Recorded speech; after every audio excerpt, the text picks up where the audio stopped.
Esse vídeo não tem a tradução 100% perfeita, e a obra original pertence ao canal Indie Arts Kenel. Esperamos que aproveite mesmo assim, pois fazemos o possível para o entendimento geral do vídeo. Esse vídeo é feito com voz não humana e pode conter erros. Se gostou do conteúdo, inscreva-se e dê like para ajudar o canal.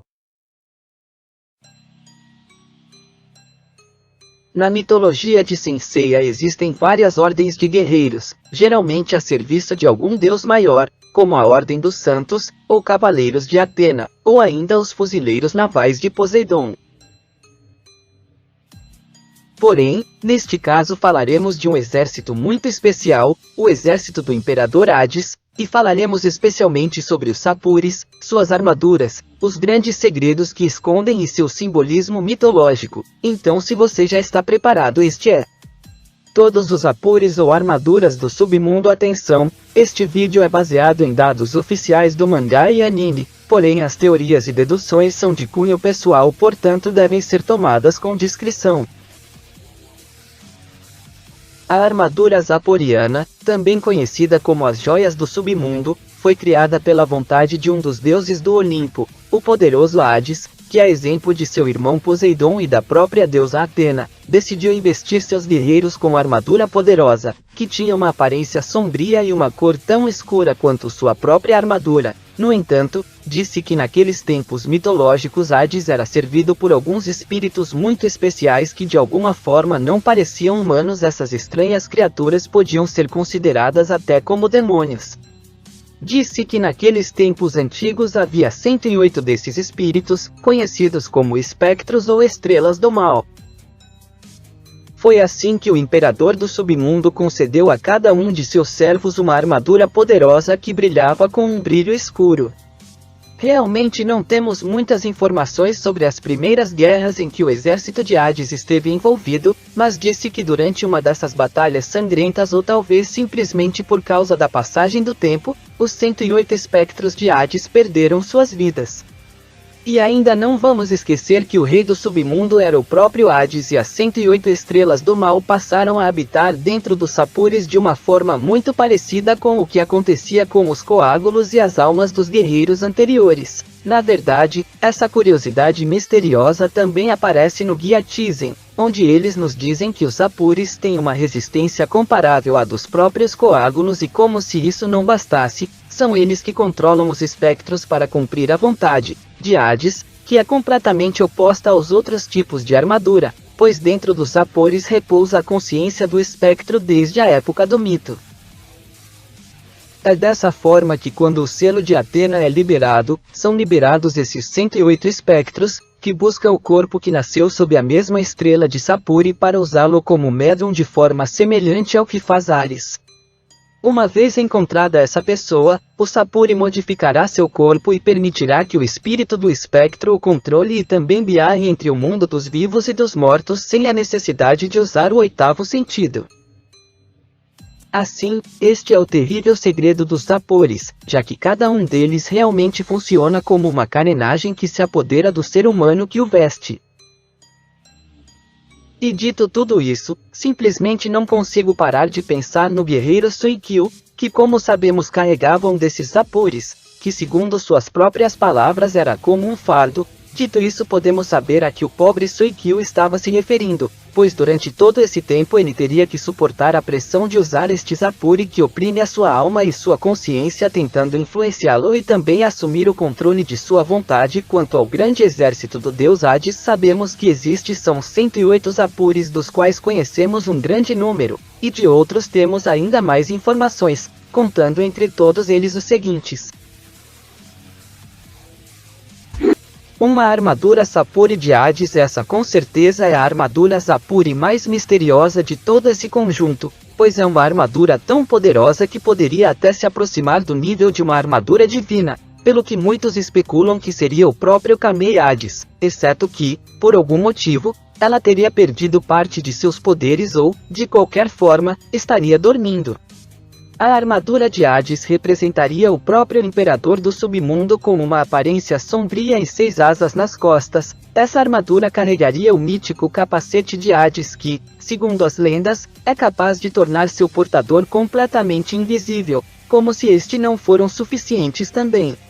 Ela está equipada com uma arma matadora de deuses, a espada de Hades, mas falaremos sobre os mistérios da armadura Kamei e sua relação com essas armaduras dos deuses em outro vídeo. Depois disso temos as 3 armaduras dos juízes, que são consideradas entre os 108 sapores, sendo de longe as mais poderosas. A primeira delas é a armadura Wyvern, que representa uma criatura mitológica muito parecida com um dragão, mas que não era capaz de lançar fogo. A próxima armadura é a de Garuda, que representa um pássaro mitológico que tinha uma aparência um tanto humanoide. Por fim, o terceiro dos sapores mais poderosos é a armadura do Grifo, que representa outra fera mitológica, uma espécie de leão com cabeça e asas de águia. Cada uma dessas armaduras contém o espírito de um dos 3 juízes do inferno, que também dizem ter o cosmos mais poderoso. Quando uma dessas armaduras veste um ser humano, ele perderá gradualmente a consciência, até que finalmente será possuído pela vontade da própria Sapuri, tornando-se um servo leal do Imperador Hades.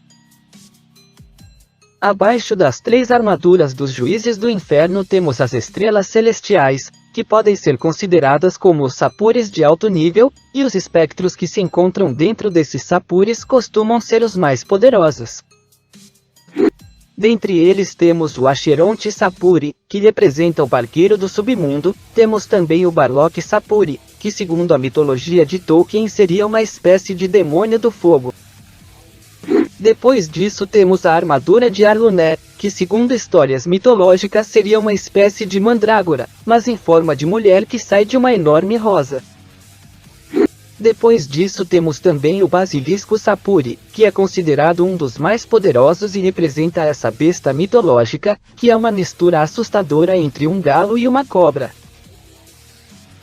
Temos também o Golem Sapuri, uma besta mitológica criada a partir da lama e que de alguma forma não tem vontade própria, mas seguirá sagamente seu invocador. O Sapuri del Lycaon representa algo semelhante a um lobisomem, uma fera dominada pela selvageria e ferocidade. Já o Sapuri do Troll representa isso mesmo, um troll gigantesco. O Sapuri do Minotauro representa esta besta mitológica, uma criatura com corpo de ser humano e cabeça de touro. Já a Harpia Sapuri é também uma das mais poderosas e representa uma besta mitológica com corpo de mulher mas com garras e asas de pássaro. Já o Zapori de Esfinge representa uma criatura com corpo de leão, cabeça de mulher e asas de águia. Temos também o Escaravelho Espectro, que basicamente representa isso, um escaravelho egípcio, que se dizia ser muito agressivo. A partir deste ponto temos os sapores que pertencem às estrelas terrestres, e embora seja verdade que estes sapores se dizem os mais fracos, a verdade é que também existem espectros muito poderosos que os podem vestir. Neste grupo temos o Sapuri de Lahana, com uma simbologia tão simples como o seu nome. Depois disso temos Diviniov, que usava o Sapuri das profundezas. A Deep One é uma criatura mitológica que existe no universo de Lovecraft e é uma besta marinha com aparência humanoide. Quanto à armadura do Ciclope, é uma besta gigantesca com apenas um olho. Por outro lado, o Sapuri da Górgona representa basicamente esta criatura, uma mulher monstruosa com cabelos de cobras. Depois disso temos a armadura de borboleta, que simboliza os Hades do submundo, que segundo o mito possuem a forma de borboletas. Depois disso temos a armadura de verme, que simbolizaria uma espécie de verme monstruoso e gigantesco. O próximo seria o Sapuri de Dulajan. O Dulajan é uma besta mitológica sem cabeça, que cavalga à noite carregando em uma das mãos seu crânio e na outra uma espécie de coluna vertebral como se fosse um chicote. Por fim temos a armadura dos elfos, que representa uma dessas criaturas, mas não as que encontramos em O Senhor dos Anéis, mas sim aqueles misteriosos elfos da mitologia nórdica. Por fim, temos o espectro do mortal Arlequim, uma espécie de palhaço sombrio que aparecia em algumas histórias. Portanto, esses são todos os espectros que existem canonicamente na história dos Cavaleiros do Zodíaco e, no entanto, também temos 3 armaduras Sapuris muito especiais que pertenciam aos deuses Hypnos, Thanatos e Keres. Cada um desses 3 Sapuris representa diretamente essas divindades, portanto, não possuem nenhum simbolismo fora disso. Então, essas seriam todas as armaduras que existem dentro do exército de Ares, assim como vários de seus incríveis segredos e mistérios. Se você gostou desse vídeo, ativa o sininho. Eu sou o Kenel e aqui é Indie Artes, onde falamos de animes e videogames.